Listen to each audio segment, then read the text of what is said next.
Well, by far the best investment you can make is in yourself. I mean, for example, communication skills. I tell the students that come that they're going to graduate schools and business, and they're learning all these complicated formulas and all that.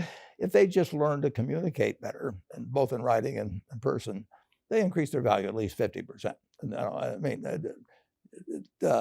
if you can't communicate, somebody says, it's like winking at a girl in the dark. Nothing happens, basically. And you have to be able to get forth your ideas, and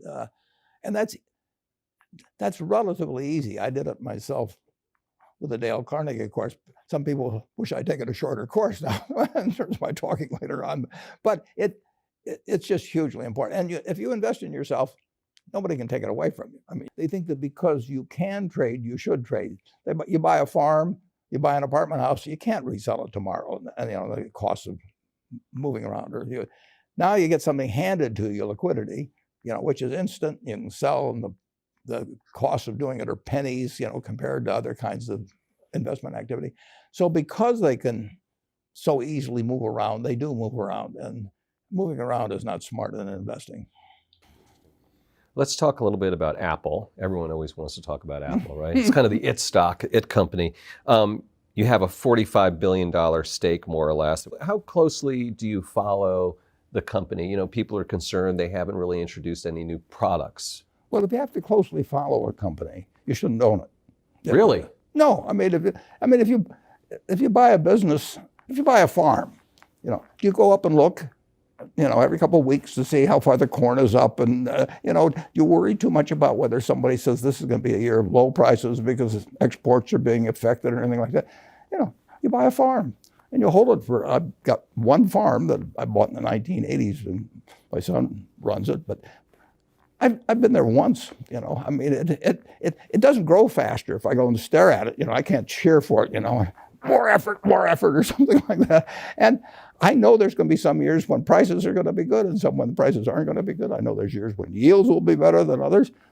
But about the farm, you don't need a lot of brains in this business. I mean, I've always said if you got an IQ of 160, give away 30 points to somebody else, because you don't need it in investments. What you do need is emotional stability.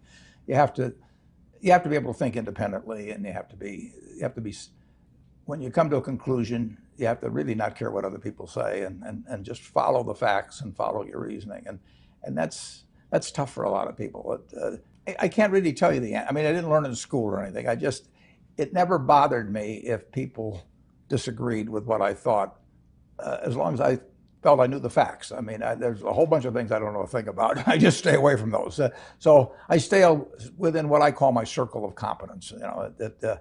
And Tom Watson said it best. He said, I'm no genius, but I'm smart in spots, and I stay around those spots. Well, I try and stay around those spots, and I just don't have a problem if somebody says, you're wrong on something. I go back and look at the facts, and I think that really is much more important, frankly, than having a few points of IQ or having an extra course or two in school or anything of the sort. You need emotional stability. 70 years ago, I was in high school, almost a third as long as the country has been around. And when I was in high school, I really only had two things on my mind: girls and cars. and I wasn't doing very well with girls, so we'll talk about cars. But let's just imagine that when we finish, I'm going to let each one of you pick out the car of your choice. Sounds good, doesn't it?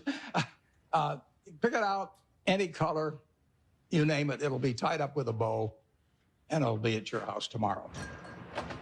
And you say, well, what's the catch? And the catch is that it's the only car you're going to get in your lifetime. Now, what are you going to do knowing that that's the only car you're ever going to have, and you love that car? You're going to take care of it like you cannot believe. Now, what I'd like to suggest, you're not going to get only one car in your lifetime, but you're going to get one body and one mind, and that's all you're going to get. And that body and mind feels terrific now, but it has to last you a lifetime.